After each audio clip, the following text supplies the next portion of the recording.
नमस्कार दोस्तों, मैं Dinanath Thakur, contractual assistant professor, workers college Jamshedpur, Kolhan university Chaibasa. आप सभी को स्वागत करता हूं अपने यूट्यूब चैनल डीएनटी एकेडमी में। दोस्तों, इस चैनल का मुख्य उद्देश्य सुदूरवर्ती इलाकों में रहने वाले विद्यार्थियों के लिए उच्च शिक्षण मुहैया कराना है।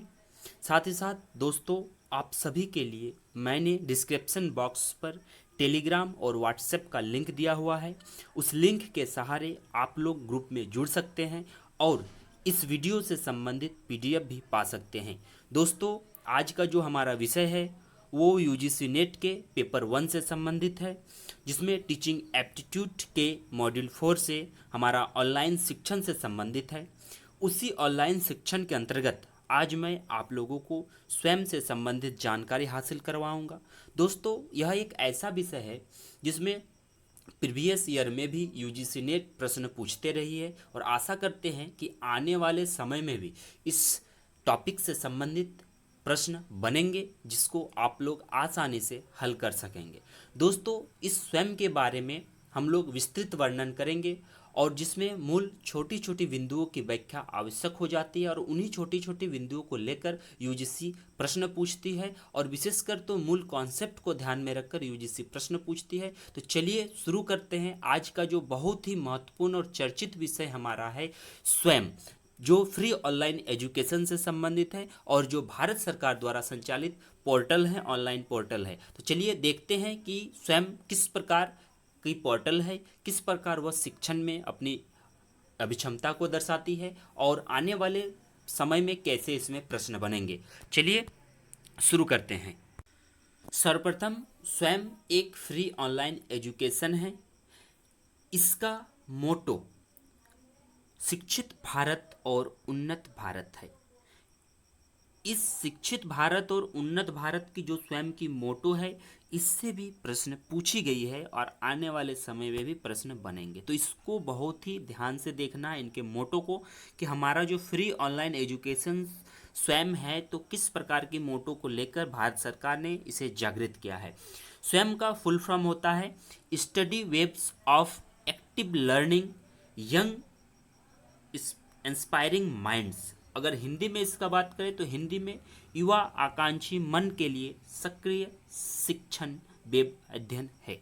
तो स्वयं क्या है? एक सक्रिय शिक्षण वेब अध्ययन है और इसी अध्ययन के सहारे यह ऑनलाइन अध्ययन में बहुत ही महत्वपूर्ण भूमिका निभाती है।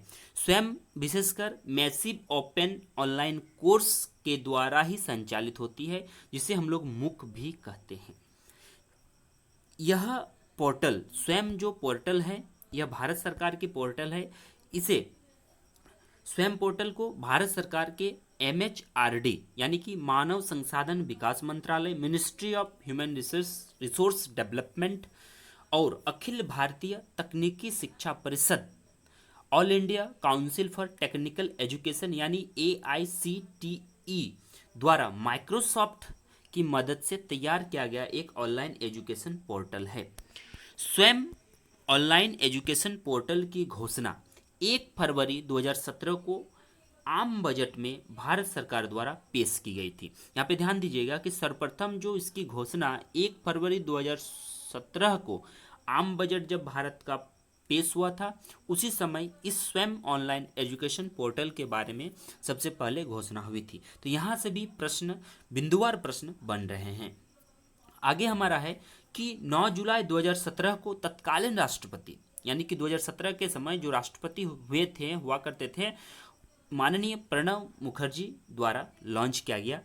तो यहाँ से भी ध्यान देना है कि किन्होंने और किनके द्वारा इनको लॉन्च किया गया, इनको इस पोर्टल को जारी किया गया। तो 9 जुलाई 2017 को तत्कालीन राष्ट्रपति माननीय प्रणब मुखर्जी द्वारा इसको लॉन्च किया गया और 1 फरवरी 2017 को भारत सरकार के आम बजट द्वारा इसे घोषणा की गई। और यह जो है MHRD और AICTE द्वारा माइक्रोसॉफ्ट की मदद से तैयार किया गया है। स्वयं पोर्टल को शिक्षा नीति के 3 आधारभूत सिद्धांतों के उद्देश्यों को पूरा करने के लिए बनाया गया। यहाँ पे प्रश्न पूछे जा सकते हैं कि कौन से उद्देश्यों को ध्यान में रखकर पोर्टल को लॉन्च किया गया। तो इस पोर्टल का जो लॉन्च किया गया वह है हमारा 3 जो आधारभूत नीति हैं उसी के आधार पर इसे बनाया गया, और उसी उद्देश्य को पूरा करने के लिए, शिक्षा के जो उद्देश्य है उसको पूरा करने के लिए बनाया गया। पहला है पहुंच, यानी कि भारत के अनेक ऐसे सुदूरवर्ती इलाके हैं, अनेक ऐसे क्षेत्र हैं जहां तक अभी भी ऑनलाइन एजुकेशन नहीं पहुंच पाई है। निष्पक्षता, यानी कि ऑनलाइन एजुकेशन के माध्यम से हमारा जो इक्विलिटी है, यानी कि जो समतुल्यता है, कि उस ऑनलाइन एजुकेशन में न तो कोई गरीब है, न ही कोई संपन्न वर्ग है, न ही कोई मध्यम वर्ग है, उसको भी निष्पक्षता देना है और उसमें क्या करना है कि गुणवत्ता युक्त शिक्षण देना है। ये 3 चीज पे विशेष फोकस करके उसको उद्देश्यों को निर्धारित किया गया। पहला हमारा है पहुंच, दूसरा निष्पक्षता और तीसरा गुणवत्ता। अब निष्पक्षता को हम और बृहद रूप से जानेंगे कि जब यूजीसी एनटीए नेट जब थियोरेटिकल एग्जाम लेती थी 2012 के पहले, जब ये 2012 के पहले थियोरेटिकल एग्जाम लेती थी, उस समय उसमें उतनी निष्पक्षता नहीं थी। लेकिन 2012 से 2017 तक जो निष्पक्षता में थोड़ा सा सुधार हुआ, लेकिन जब से ऑनलाइन एग्जाम होने लगे हैं तब से इसमें निष्पक्षता और स्पष्ट हो गई है। उसी प्रकार स्वयं पोर्टल भी शिक्षा के उद्देश्यों को पूरा करने के लिए 3 आधारभूत सिद्धांतों पर चलती है: पहुंच, निष्पक्षता और गुणवत्ता। यह एक ऐसा मंच है, यानी कि जो हम पोर्टल की बात कर रहे हैं, स्वयं पोर्टल, वो एक ऐसा मंच है, ऐसा माध्यम है जिसमें कक्षा 9 से लेकर, ध्यान दीजिएगा, कक्षा 9 से लेकर पोस्ट ग्रेजुएशन तक, कहाँ तक? कक्षा 9 से लेकर पोस्ट ग्रेजुएशन तक किसी भी समय, किसी भी स्थान पर, किसी भी प्रवेश करने के लिए कक्षा में पढ़ाए जाने वाले सभी पाठ्यक्रमों को की मेजबानी की सुविधा प्रदान करता है। यानी कि कक्षा 9 से लेकर कक्षा पोस्ट ग्रेजुएशन तक, जिसको हम लोग एमए, एमएससी, एमकॉम कहते हैं, पीजी कहते हैं, तो वहाँ तक आसानी से हम कभी भी कहीं भी हम उसमें प्रवेश पा सकते हैं और उसमें हम पढ़ सकते हैं। आगे हमारा है कि स्वयं के माध्यम से पाठ्यक्रमों को इंटरेक्टिव बनाया जा सकता है, जो देश के सर्वश्रेष्ठ शिक्षकों द्वारा तैयार किए गए हैं और किसी भी शिक्षार्थी के लिए मुफ्त उपलब्ध है। यहाँ पर कहीं भी स्पष्ट ये उल्लेख नहीं किया गया है कि यहाँ पर कोई भी फी लिए जाएंगे। यहाँ पर जितने भी पढ़ाई होंगे, जो भी बातें होंगी, सब मुफ्त उपलब्ध किए जाएंगे, चाहे वो कोई भी वर्ग के हो और किसी भी संस्थान से संबंधित रखते, लेकिन इसकी जो पढ़ाई होंगी वो सर्वश्रेष्ठ शिक्षकों के द्वारा निर्धारित किए होंगे। इस पाठ्यक्रमों को तैयार करने के लिए देश भर में, संपूर्ण देश में क्या है, 1000 से अधिक विशेष रूप से चुने गए संकाय और शिक्षकों ने भाग लिया है। यानी कि जब इसको बनाया गया है 2017 में, तब क्या है कि उसी समय 1000 शिक्षकों, संकाय शिक्षकों को मिलाकर तैयार किया गया था इसे चलाने के लिए। अब आते हैं कि स्वयं पर होस्ट किए गए पाठ्यक्रम 4 क्वेड्रेंट्स में है, यानी कि जो स्वयं होस्ट कर रहा है, जो पाठ्यक्रम को, उसको 4 भाग में बांटकर होस्ट कर रहा है।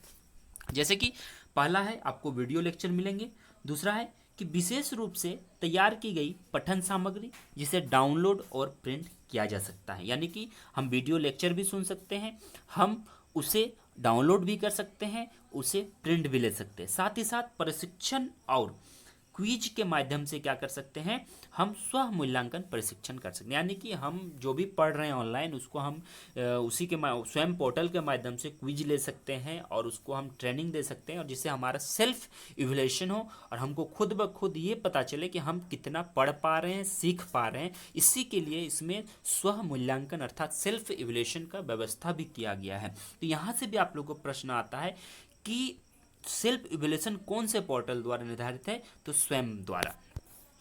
आगे हमारा है कि जो भी हम पढ़ रहे हैं उसको समाज शोधन के लिए एक ऑनलाइन चर्चा मंच संदेह कहने का मतलब है कि जो भी हम पढ़ेंगे उसको हम ग्रुप डिस्कशन करके डाउट को क्लियर करेंगे। क्या करके? ग्रुप डिस्कशन करके हम डाउट को क्लियर करेंगे, ठीक है। वो भी हमको व्यवस्था देता है स्वयं। यानी कि स्वयं 4 प्रकार के हमारे पास होस्ट करने के कारण व्यवस्था दे रहा है। पहला वीडियो लेक्चर, दूसरा उसको हम डाउनलोड और प्रिंट कर सकते हैं, तीसरा हम सेल्फ इवैल्यूएशन खुद का कर सकते हैं, यानी कि स्व मूल्यांकन कर सकते हैं, और चौथा जो हमारा है ये हमें डाउट क्लियरिंग के लिए डिबेट्स भी प्रदान करता है। आगे हमारा है कि स्वयं पोर्टल में किन किन विषयों के कोर्स को उपलब्ध किया गया है, किन किन विषयों के कोर्स को हमारे सामने लेकर आया है। पहला है इंजीनियरिंग से संबंधित, दूसरा है साइंस यानी कि विज्ञान से संबंधित, तीसरा है मानविकी यानी कि ह्यूमैनिटी से संबंधित, चौथा है लैंग्वेज जो भाषा है हमारा, जैसे संस्कृत है, इंग्लिश है, आपका उर्दू है, हिंदी है, अदर्स भाषा जितने भी है सभी यहाँ मिल जाते हैं। कॉमर्स से रिलेटेड है, मैनेजमेंट है, लाइब्रेरी है और एजुकेशन है। तो ये सभी हमारे शिक्षण आप लोगों को स्वयं उपलब्ध करवा रहे हैं। तो स्वयं जो है यहाँ से भी हमारा प्रश्न पनप रहे हैं कि स्वयं पोर्टल के अंतर्गत कौन कौन से विषयों का समावेश किया गया है, उपलब्ध कोर्स उपलब्ध हैं। तो engineering, science, humanities, language, commerce, management, library और एजुकेशन। फिर हमारे पास आते हैं कि जो स्वयं कोर्स है इसको पूरा करने के लिए भारत सरकार ने 9 राष्ट्रीय समन्वयक नियुक्त किए गए, अर्थात इसको चलाने के लिए कोऑर्डिनेटर का जो भूमिका में है कोऑर्डिनेटर, वो कोऑर्डिनेटर जो हमारे हैं 9 हैं। जैसे कि सबसे पहला और मुख्य जो है, हम लोग पहले भी देखें कि MHRD द्वारा मिलकर सबसे पहले जो है AICTE all India council for technical education, यह जो एजुकेशन है विशेषकर स्व पुस्तक, यहाँ पे ध्यान दीजिएगा कि स्व पुस्तक और अंतर्राष्ट्रीय पाठ्यक्रमों को चलाने के लिए और उसी के लिए AICTE का समावेश किया गया है। दूसरा हमारा है NPTEL national programme on technology enhance learning, यह विशेषकर इंजीनियरिंग को बढ़ावा देने के लिए शामिल किया गया है। UGC जो हमारा है यूनिवर्सिटी ग्रांट कमीशन, यहाँ पर non teaching post graduation education, ठीक है, non teaching post graduation education, जिसमें हम लोग UG, PG, PhD और अदर जितने भी आपके UGC कंडक्ट करते हैं सभी शामिल हो जाते हैं, जिसमें non technical post graduation education है। नॉन टेक्निकल है जिसमें हमारा टेक्निकल शामिल नहीं है, प्रौद्योगिकी तकनीकी क्षमता को हम शामिल नहीं करते हैं। अगला हमारा है CEC, यह जो CEC है यह विशेषकर अंडर ग्रेजुएट के लिए है और मतलब स्नातक शिक्षा के लिए है। NCERT का जो हम बात करते हैं, NCERT national council for educational research and training जो हमारा है यह स्कूल एजुकेशन का है, यानी कि स्टैंडर्ड 1 से लेकर स्टैंडर्ड आपका 10 तक जो आता है NCERT आता है, और कहीं कहीं स्टेट बोर्ड के हिसाब से भी NCERT 12 तक भी चलते हैं। तो वो जो हमारा स्कूल एजुकेशन है वहाँ तक हमारा NCERT आता है। NIOS जो है national institute of open schooling, school education के लिए ये भी है। IGNOU जो हमारा है Indira Gandhi national open university, यह आउट ऑफ स्कूल स्टूडेंट्स के लिए, मतलब वैसे स्टूडेंट्स हैं जो स्कूल पास कर चुके हैं, यानी +2 जो है वो पास कर चुके हैं, उनको अर्थात IGNOU के माध्यम से डिग्री, पोस्ट ग्रेजुएट, PhD जैसे डिग्री प्रदान करने के लिए IGNOU को संचालित करने को कहा गया है। आगे हमारा है कि IIMB Indian institutes of management Bangalore, यह है मैनेजमेंट स्टडी के लिए स्पेशल है। फिर है कि NITTTR national institutes of technical teacher training and research, यह विशेषकर टीचर ट्रेनिंग प्रोग्राम है, यानी कि शिक्षक के प्रशिक्षण के लिए NITTTR का समावेश किया गया है। तो यह जो है आपका 9 भाग है, ठीक है। ये 9 यहाँ से भी प्रश्न बन रहे हैं कि स्वयं कोर्स को के अंतर्गत राष्ट्रीय समन्वयक के रूप में कितने को शामिल किया गया है। तो राष्ट्रीय समन्वयक के रूप में 9 को शामिल किया गया है, जिसमें हमारा, फिर मैं रिपीट कर रहा हूँ, AICTE, NPTEL, UGC, CEC, NCERT, NIOS, IGNOU, IIMB, NITTTR। तो ये 9 है, लेकिन एक चीज़ और ध्यान दीजिएगा कि इस 9 भाग से हायर एजुकेशन सेक्शन से भी आपके प्रश्न बन रहे हैं। और हायर एजुकेशन सेक्शन से कैसे प्रश्न बनेंगे, तो ये 9 पार्ट को जो है आपका डिटेल्स पढ़ना है, ठीक है। ध्यान दीजिएगा कि ये जो 9 पार्ट हमारा है, ये 9 पार्ट को क्या करना है, हमको डिटेल्स स्टडी करना पड़ेगा। अब उसी डिटेल्स स्टडी के अंतर्गत हम क्या करेंगे कि इस हायर एजुकेशन में भी इसको माइनरी पढ़ेंगे। आगे हमारा आता है कि स्वयं के माध्यम से पाठ्यक्रम शिक्षार्थियों के लिए निःशुल्क उपलब्ध है। पहले भी बोला गया है कि मुफ्त में उपलब्ध है। स्वयं प्रमाण पत्र चाहने वाले शिक्षार्थियों को अंतिम प्रस्तावित परीक्षाओं के लिए पंजीकरण कराना चाहिए, जो एक शुल्क पर आते हैं। अगर कोई विद्यार्थी शुल्क देकर पंजी रजिस्ट्रेशन कराते हैं तो उनको उससे संबंधित प्रमाण पत्र भी निर्धारित तिथियों और नामित केंद्रों में उपलब्ध करवाया जाता है। उसके लिए उसको मूल्यांकन पद्धति से गुजरना पड़ता है, लेकिन उनको सर्टिफिकेट भी मिल जाती है, यानी कि आप शिक्षण भी इसमें हासिल कर सकते हैं, उससे प्रमाण पत्र भी हासिल कर सकते हैं। वर्तमान समय में स्वयं के अंतर्गत 203 भागीदारी संस्थान, 2748 पूर्ण पाठ्यक्रम, 12,54,19,92 छात्र नामांकन करवा चुके हैं और 91,05,538 परीक्षा पंजीकरण हो चुका है और आपके 65,04,664 सफल प्रमाण पत्र हासिल हो चुके हैं। तो दोस्तों, ये था हमारा संपूर्ण स्वयं के अंतर्गत संपूर्ण विस्तृत वर्णन, जिसे आप लोगों को आने वाले एग्जाम में टीचिंग एप्टीट्यूड के बहुत ही महत्वपूर्ण प्रश्न बनकर आएंगे और उसी प्रश्नों को आप लोग अच्छे से हल कीजिए, अच्छे से समझे। और मैं आप लोगों के समक्ष आने वाले दिनों में जितने भी टीचिंग से संबंधित प्रश्न बन रहे हैं उसे मैं आप लोगों के समक्ष जरूर से जरूर लाऊंगा, ताकि आप लोगों को आसानी से उसका हल करने में मदद मिले। तो दोस्तों, मैं अंतिम में कहना चाहूँगा कि अगर आप लोगों को वीडियो अच्छी लगती है तो कृपया करके आप लोग कमेंट बॉक्स पे पॉजिटिव और नेगेटिव दोनों ही पहलू पर बात करें, ताकि मैं आने वाले दिनों में जरूर से जरूर उस पर सुधार कर सकूं और आप लोगों के समक्ष नए रूपों में वीडियो को उपलब्ध करवा पाऊं। और दोस्तों, अगर वीडियो अच्छे लगते हैं तो जरूर लाइक करें और अधिक से अधिक शेयर करें, साथ ही साथ सब्सक्राइब भी करें। और दोस्तों, आने वाले दिनों में मैं आप लोगों के समक्ष स्वयं प्रभा, मूक और बहुत ही महत्वपूर्ण वर्तमान समय में जो शिक्षण से संबंधित ऑनलाइन एजुकेशन चल रहे हैं, जिसे हम लोग भारत पढ़े ऑनलाइन और समाधान के रूप में जानते हैं, उसे भी आप लोगों के समक्ष जरूर मैं लाऊंगा और आप लोग उसे भी देखें, समझेंगे, जिससे आप लोगों को नए क्वेश्चंस जो बनने की संभावनाएं होंगी उसे आप लोग आसानी से हल कर सकेंगे। धन्यवाद।